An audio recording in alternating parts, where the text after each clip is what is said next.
The media's depiction of Santa is wrong. Most movies, TV specials, malls and Christmas cards depict him as this large, grandfatherly, overly cheery man who employs hundreds of elves to make toys for the good children of the world, and delivers them via flying reindeer-drawn sleigh in exchange for cookies and a glass of milk. That's not right at all. Before you rip me to shreds in the comments for being a Scrooge or a Grinch or whatever you call someone who makes fun of Santa, hear me out. I'm not denying Santa's existence, he's very real. But he doesn't look anything like you'd imagine. Let me start from the beginning. I loved Christmas growing up.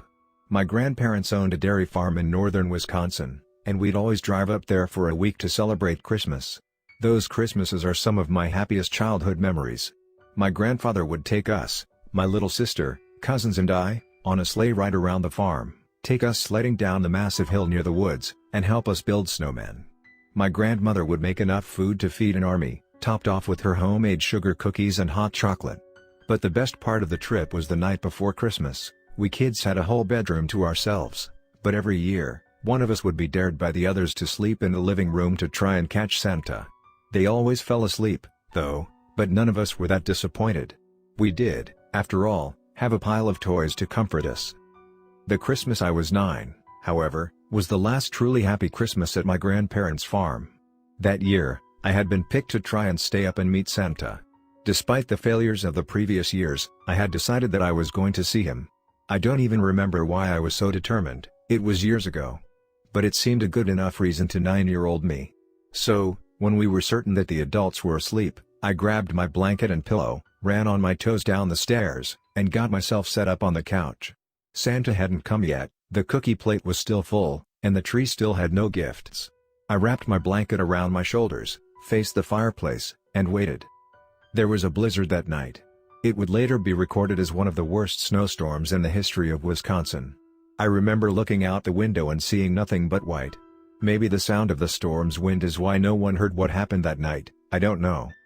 I sat there for at least 4 hours, pinching myself, telling myself stories, doing anything I could to stay awake. I think it was midnight, yes, it must have been when I looked out the window, staring at the snow, and thought I saw a shape cutting through the air. I went to the window, wondering if it had been an owl. Grandpa had always complained about owls harassing Grandma's terrier.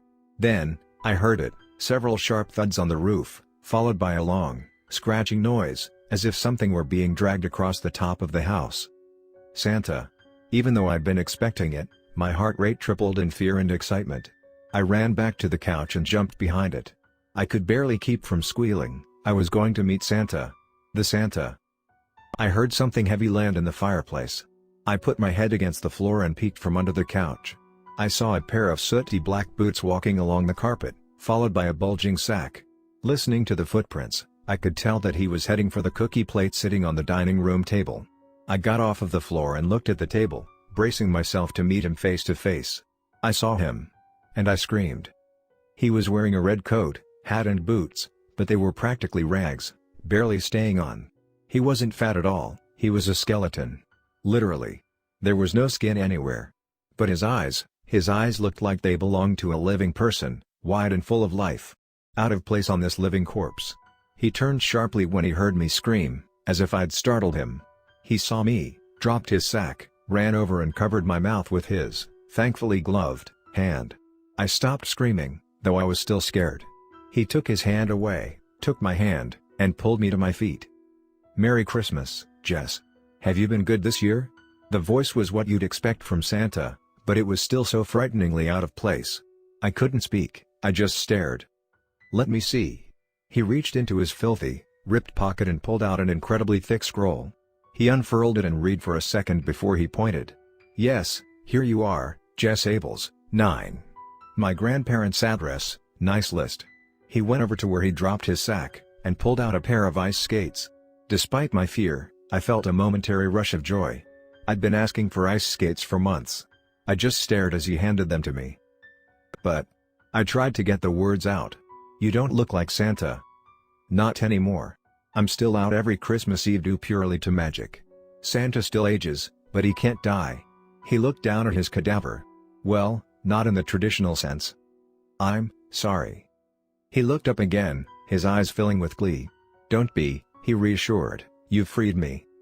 My family found me curled up on the couch the next morning. Thinking at first that it was all a dream, I cheered up and ran with the other kids to open my presents. Along with the ice skates was a glowing blue snow globe and a note. That's when I knew that it hadn't been a dream. And why Santa had been so happy that I'd seen him. Santa can't die, because Santa is not a person, but a persona. When an actor dies, their character does not die with them, they simply find someone else to play the role. The Santa I met that night had been a little boy in 1902 who, like me, stayed up to meet Santa Claus. And, like me, his breaking the rule cursed him to be the new heir. It's been a long time, but I know that the curse is still active. Because the snow globe that I've kept all of those years still glows. As soon as its glow fades, then I will be taken to the North Pole. No matter how tempted you are, no matter what you hear on Christmas Eve, don't leave your bed. Merry Christmas to all, and to all a good night.